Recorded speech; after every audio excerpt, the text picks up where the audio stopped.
জামাত cadre ভিত্তিক সংগঠন।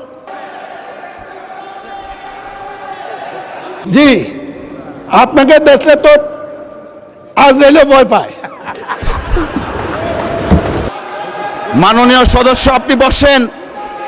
আমি আবার ও নিয়ে কোথাও যাই না, কারণ কোন জায়গায় কে কি বলে দেয় বিপদে পড়ব। আপনারা স্পিকার সাহেব আর ডেপুটি স্পিকার সাহেব সংসদে বসলে স্বাভাবিক নিয়ে বামপন্থী হয়ে যান, কিন্তু একটু সতর্ক থাকেন, এই কথা তো বলতেই পারি।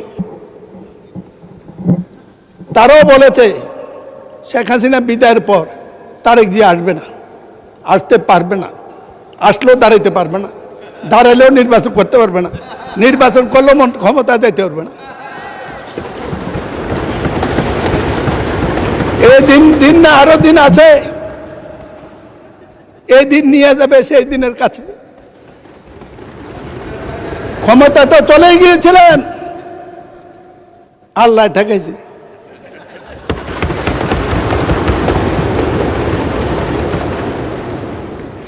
একটি কথা বলতেছে মাননীয় স্পিকার, বাজেট সম্পর্কে 1 ঘন্টা আলোচনা করা যাবে, কিন্তু কিছু কথা ওনাদের সম্পর্কে মানলো যে জাতির সাথে বোধহয় প্রতারণা করবো আমি, এই জন্য কিছু কথা আজকে বলবোই, মাফ করে দেব। ওনাদের সাথে আমার খুব ভালো সম্পর্ক।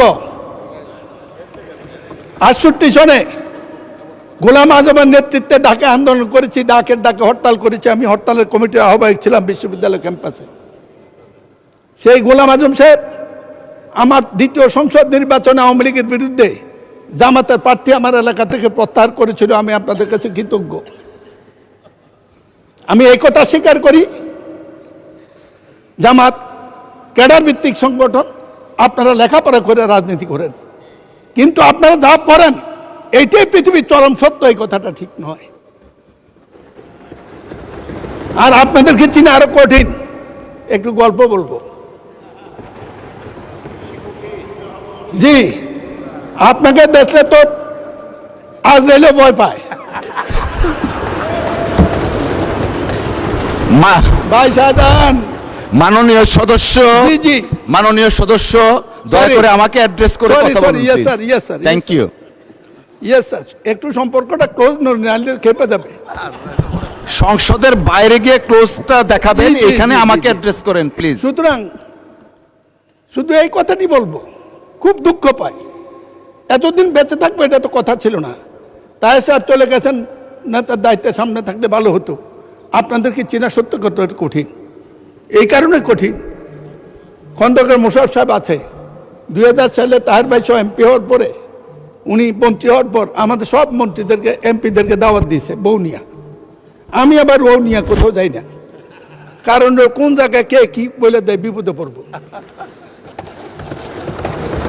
ভারত যাই না। তো আমি বৌনিয়া যাই নাই, কয়েকজনে বৌনিয়া যায় না, কিন্তু তার ভাই বৌনিয়া গেছে। ঢুকার পর দেখি একটা কিছু হাঁটতেছে। আমি বললাম যে তার ভাই ভাবি কই? যে ওই যে। আমি বললাম আপনি যে বদলাই আনেন না, এটা কেমনি বুঝবো? মাননীয় স্পিকার, আমাদের হাউসে আমাদের বোনেরা এসছে এমপি হইয়া, আপনি অভিনন্দন জানাচ্ছেন, আমি অভিনন্দন জানাতে চাই। সবাই মেধাবী, 2 জনের বক্তৃতা শুনছি, আগামী দিনে কিছু করতে পারবে, ভবিষ্যৎ আছে, লেখাপড়া জানা। কিন্তু বুঝলাম না তো কারা আপনারা, ভিতরে কে? আপনারা এদিকে দেখতে পারেন, আমরা এদিকে দেখলে কি আছে এটা বুঝবো না, এটা ঠিক না তো। মাননীয় সদস্য প্লিজ, পার্সোনাল ফ্রিডম নিয়ে কথা বলা উচিত না, ঠিক না।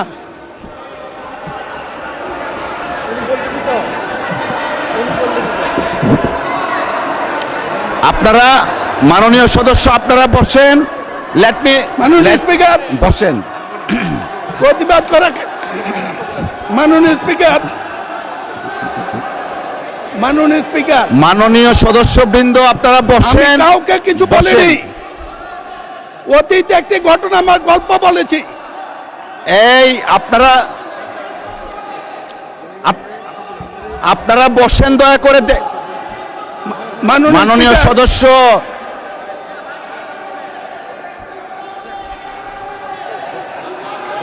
মাননীয় সদস্য আপনি বসেন। মিস্টার মাসুদ আপনি বসেন বসেন বসেন আপনারা বসেন মাননীয় speaker, please take your seat all the আমাকে মেম্বার্স কথা বলতে দিন। মিস্টার নাজিবুর রহমান বসেন আপনি আমি মিস্টার কাউকে নাজিবুর ছোট রহমান করিনি। বসেন যদি ছোট হয়ে থাকেন ক্ষমা চাইছি। আমি কাউকে ছোট মিন করিনি বলবো। বসেন দেখেন আমি কি বলি বসেন ঠিক নয়। নাজিবুর রহমান সাহেব বসেন মেম্বার অফ পার্লামেন্ট আপনারা মাননীয় বসেন স্পিকার। দয়া করে আহা সবাইকে তো দেয়া যাবে না বসেন ওনাদের বসেন ওনাদের সম্পর্কে মাননীয় জানতে- সদস্য আপনি একটু থামুন দয়া করে আপনারা ওনাদের বসেন সম্পর্কে জানতে হলে মিস্টার মাসুদ আপনি বসেন